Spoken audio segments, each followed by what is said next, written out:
जो स्टूडेंट्स यहाँ बैठे हैं, आपसे मैं एक छोटी सी बात कहना चाहती हूँ। आपने एपीजे अब्दुल कलाम साहब का नाम सुना है ना सबने? हाँ, कलाम साहब ने एक बात कही थी कि in the very old times the world was driven by the muscle power, after that it was driven by money power, and now it is being driven by the power of knowledge.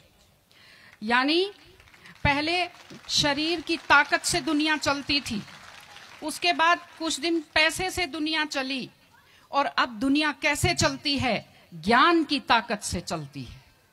आज America और रूस, France क्यों हमसे आगे हैं? उनकी जनसंख्या भी कम है, शायद वो मेहनती भी हमसे कम है, लेकिन वो हमसे क्यों आगे हैं? क्योंकि उनके यहाँ शिक्षा का जो प्रसार था वो हमसे ज्यादा हुआ, वो हमसे ज्यादा एजुकेटेड हैं। हम लोग प्राचीन काल में, हमारे यहाँ बहुत अच्छी यूनिवर्सिटी थी, नालंदा यूनिवर्सिटी थी, तक्षशिला यूनिवर्सिटी थी, लेकिन जब मध्यकाल आया तो हमने अंधविश्वासों पर ज्यादा ध्यान दिया, और जो नॉलेज था साइंस का उस पर हमने कम ध्यान दिया, इसलिए हम विश्व में पिछड़ गए। एसएसटी में आप लोग पढ़ते होंगे, 10th के बच्चे एसएसटी पढ़ते हैं, कि एक समय था जब वर्ल्ड की जो रिचेस्ट कंट्रीज थी वो रूस अमेरिका नहीं थी, वो इंडिया था और वो चाइना था। चीन और भारत विश्व के सबसे धनी देश थे, लेकिन हमने एजुकेशन पर ध्यान देना छोड़ा। उसका नतीजा ये निकला कि हम लोग गरीब हो गए, हम लोग पिछड़ गए, हम लोग कमजोर हो गए। इसलिए अगर आपको खुद को ताकतवर होना है और इस देश को ताकतवर बनाना है तो आप लोग शिक्षा पर ज्यादा से ज्यादा ध्यान दीजिए। हमारी बेटियां यहां बैठी हुई हैं, आप लोग बहुत खुश किस्मत हैं, आपकी किस्मत अच्छी है कि आपने इस जमाने में जन्म लिया है जब लड़कियों को स्कूल भेजा जाता है, जब लड़कियां बराबरी के अधिकार के साथ आत्मसम्मान से जिंदगी जी सकती हैं। मैं अभी सोफे पर अकेली बैठी हुई थी, फिर उसके बाद शिफा जी आए और फिर उसके बाद संतोष जी आए, तो हमें जगह हमारी बढ़ती गई। मैंने कहा भाई पुरुषों सिंहासन खाली करो, महिलाएं आती हैं।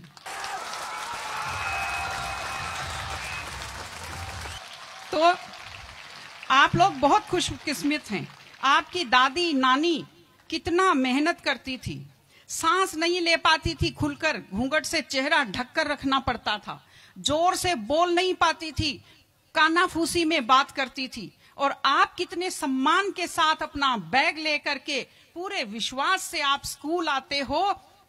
बहुत खुशकिस्मती की आपके लिए बात है, आपको इसका फायदा उठाना चाहिए।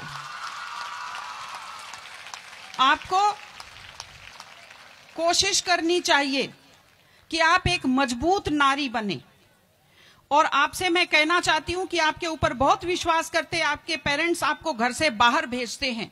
अपने माता पिता को हमेशा अपने मन में रखिए। दूसरी चीज आप बच्चों से जो कहना चाहती हूँ, आजकल क्या है, पहले तो घर में बहुत सारे बच्चे होते थे, संयुक्त परिवार होता था, चलते ही कोई सिर में थप्पड़ मार देता था, बच्चों को बुरा नहीं लगता था, टीचर्स की मार खाते रहते थे, हंसते रहते थे। आजकल 1-2 बच्चे होते हैं घर में, बच्चे बहुत सेंसिटिव होते हैं।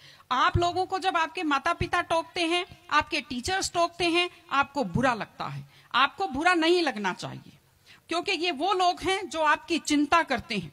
मैं आपको एक छोटा सा किस्सा सुनाऊंगी। एक गाय जंगल में चल रही थी, अचानक उसने देखा एक बाघ पीछे दौड़ा। गाय भी भागी जान बचाने के लिए, सामने दलदल था, वो दलदल में थोड़ा चली, वो दलदल में फंस गई। बाघ भी पीछा करता हुआ आया, वो भी दलदल में फंस गया, लेकिन गाय से थोड़ी दूरी पर था, चल नहीं पाया। तो गाय हंसी और उसने बाघ से कहा, बाघ तू तो गया, तू मरेगा। तो बाघ ने कहा, तुम क्या हंस रही हो, तुम भी तो मरोगी दलदल में। उसने कहा, मैं नहीं मरूंगी, देखना। शाम को जब मालिक ने देखा गाय नहीं आई, वो 2-4 लोगों को लेकर आया। जब देखा गाय दलदल में फंसी हुई है, वो रस्से लाया, लकड़ी लाया और गाय को निकालकर बाहर किया।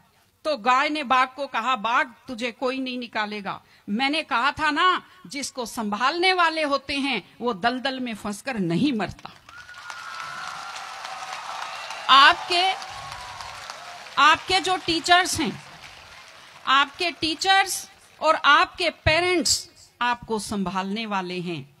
अगर आप उनकी बात मानेंगे, आप डांट के पीछे छुपी हुई उनकी चिंता को आप समझेंगे तो आप बुराइयों के और गलतियों के दलदल में कभी नहीं फंसेंगे। इसलिए अपने माता पिता को, विशेषकर अपनी मां का चेहरा अपने दिमाग में रखिए, अपने दिल में रखिए कि वो आपके ऊपर कितना विश्वास करते हैं, वो आपकी कितनी चिंता करते हैं, घर पे आपका इंतजार करते हैं, आपके लिए हमेशा वो दुआएं करते हैं। आपके माता पिता जब मंदिर में जाते हैं खुद के लिए कुछ नहीं मांगते, जब वो बचत करते हैं उस पैसे से खुद के लिए कुछ नहीं खरीदते, वो पैसा आप लोगों पर खर्च करते हैं। उनकी इस चिंता को समझिए, अपने टीचर्स की चिंता को समझिए। मैं आप सबको बहुत शुभकामनाएं देती हूं कि आप लोग, आपकी बुद्धि तीव्र हो, आपका मन बहुत समृद्ध हो, आपका हृदय बहुत संवेदनशील हो। मैं स्कूल को मैं बहुत बहुत शुभकामनाएं देती हूं। टीचर से अपील करती हूं कि व्यक्ति केवल शरीर और दिमाग नहीं होता, एक मन होता है, एक आत्मा होती है। माइंड जो है, mind is sharpened by the knowledge and information.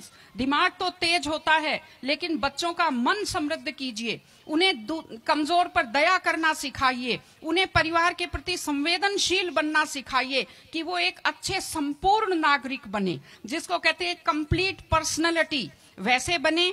मैं स्कूल को, आप सब बच्चों को, आपको ढेर सारी शुभकामनाएं देती हूं। आप अच्छे व्यक्तित्व बने, आप अच्छे नागरिक बने, एक मजबूत परिवार का, मजबूत देश का और एक अच्छे समाज का आप निर्माण करें। आपने बुलाया, हमें सुना, हमें सम्मान दिया, मैं हृदय से आभारी हूं। बहुत बहुत धन्यवाद। नमस्कार।